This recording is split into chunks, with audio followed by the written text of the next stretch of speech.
வணக்கம் நண்பர்களே. Rich dad poor dad தொடர்ச்சி அத்தியாயம் 5. பணக்காரர்கள் பணத்தை உருவாக்குகிறார்கள். தி ரிச் இன்வென்ட் மணி. இந்த அத்தியாயம் கொஞ்சம் ஆழமானது, ஆனா ரொம்ப சுவாரஸ்யமானது.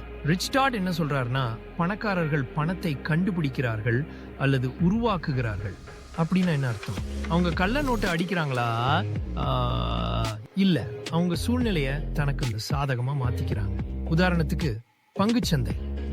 சாதாரண மக்களுக்கு பங்குகள் வெறும் காகிதம், ஆனா பணக்காரங்களுக்கு அது லாபம் ஈட்டும் ஒரு சாதனம். Real estate. சாதாரண மக்களுக்கு வீடு ஒரு செலவு, பணக்காரங்களுக்கு அது வருமானம் ஈட்டும் ஒரு சொத்து. இதற்கு பின்னால் இருக்கும் முக்கியமான ரகசியம் என்னவென்றால் நிதி அறிவாற்றல், ஃபைனான்சியல் இன்டெலிஜென்ஸ்.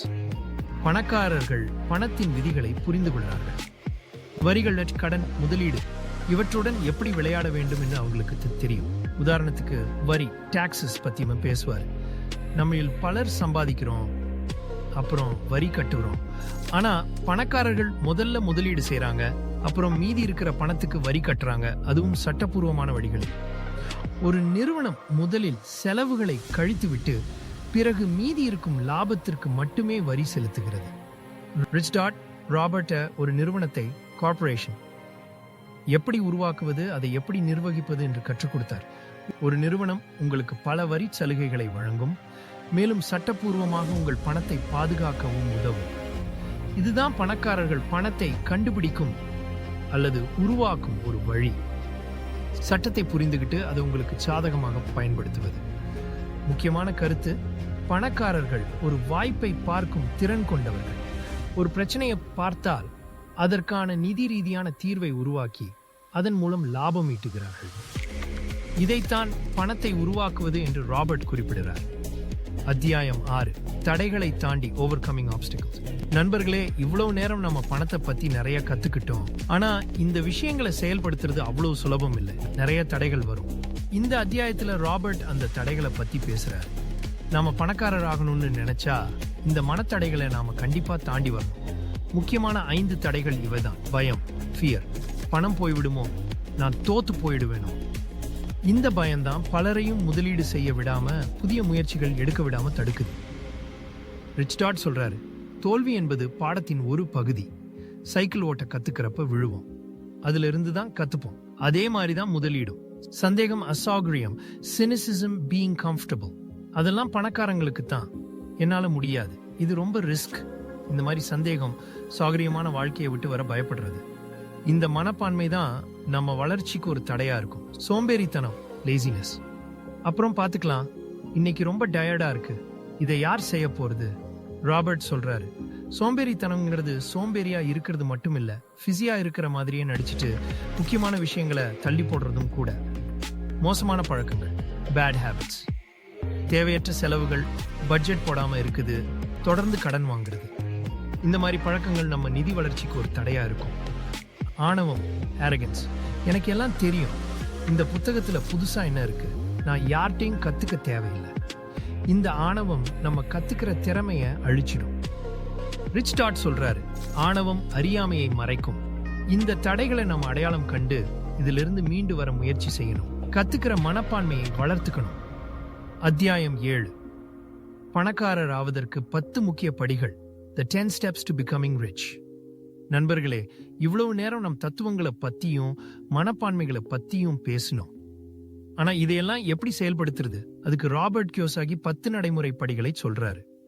இதை நோட்ஸ் எடுத்துக்கங்க, இது உங்க வாழ்க்கைக்கு ரொம்ப முக்கியம். 1. பணம் சம்பாதிப்பதற்கான ஒரு வலிமையான காரணத்தை கண்டறியவும். Find a reason greater than reality. கடன்ல இருந்து விடுதலை, குடும்பத்துக்கு நல்ல எதிர்காலம், ஒரு பெரிய கனவை அடைவது. இதுக்கு ஒரு வலுவான காரணம் இருக்கணும். 2. ஒவ்வொரு நாளும் ஒரு தேர்வு செய்யுங்க. Make choices daily. ஒவ்வொரு நாளும் நீங்க எடுக்கிற சின்ன சின்ன நிதி முடிவுகள் தான் உங்க எதிர்காலத்தை தீர்மானிக்குது.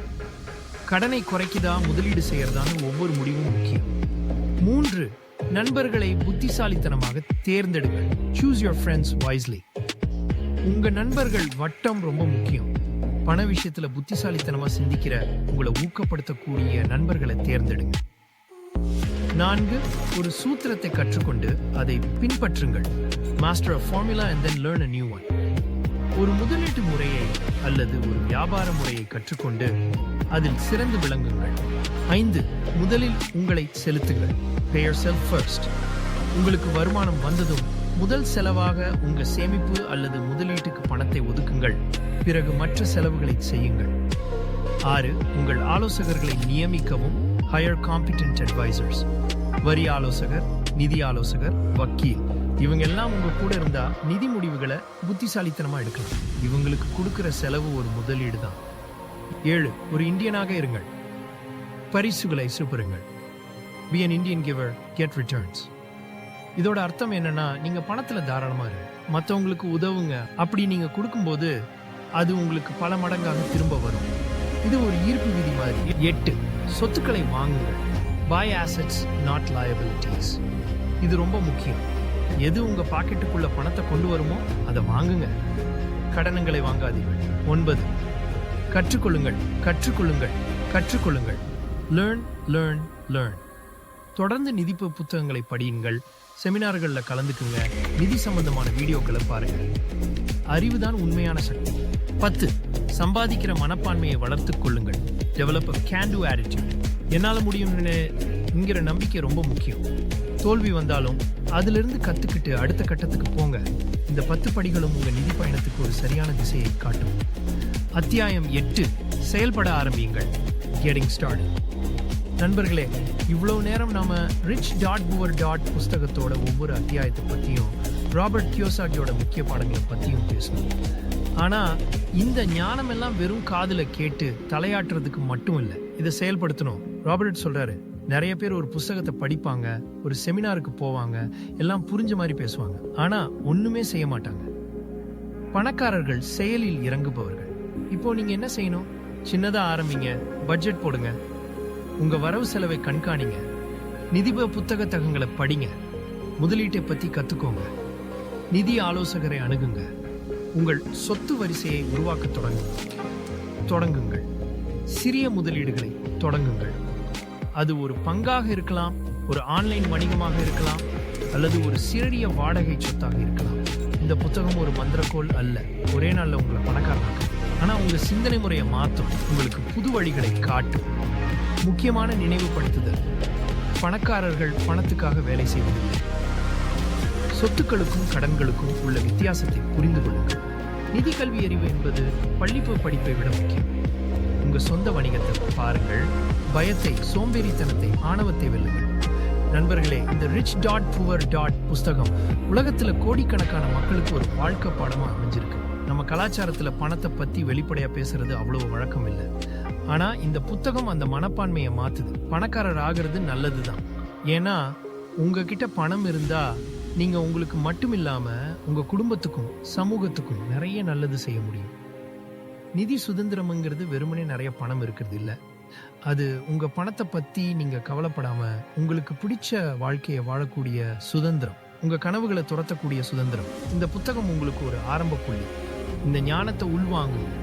இதை உங்க நண்பர்களுக்கும் குடும்பத்தினருக்கும் சொல்லுங்க. முக்கியமா உங்க குழந்தைங்களுக்கும் இந்த பாடங்களை சொல்லித்தாங்க. ஏன்னா அவங்க தான் நம்ம எதிர்காலம். நிதி ரீதியா அவங்க வலிமையானவர்களாக இருந்தா நம்ம சமூகமே வலிமையா மாறும். இந்த பயணம் உங்களுக்கு பயனுள்ளதா இருந்திருக்கும்னு நம்புறேன். இந்த புத்தகத்தை படிச்சு உங்க வாழ்க்கையில என்னென்ன மாற்றங்கள் வந்துச்சுன்னு கமெண்ட்ஸ்ல சொல்லுங்க. அடுத்த முறை வேற ஒரு அற்புதமான புத்தகத்தை பத்தி பேசலாம். பணம் உங்களுக்கு வேலை செய்யட்டும், நீங்க பணத்துக்காக வேலை செய்யாதீங்க. இந்த வீடியோ உங்களுக்கு பயனுள்ளதாக இருந்தால் லைக் செய்யவும், நண்பர்களுடன் பகிரவும், மேலும் ஊக்கமளிக்கும் வீடியோக்களுக்காக சப்ஸ்கிரைப் பண்ணவும் மறக்காதீர்கள்.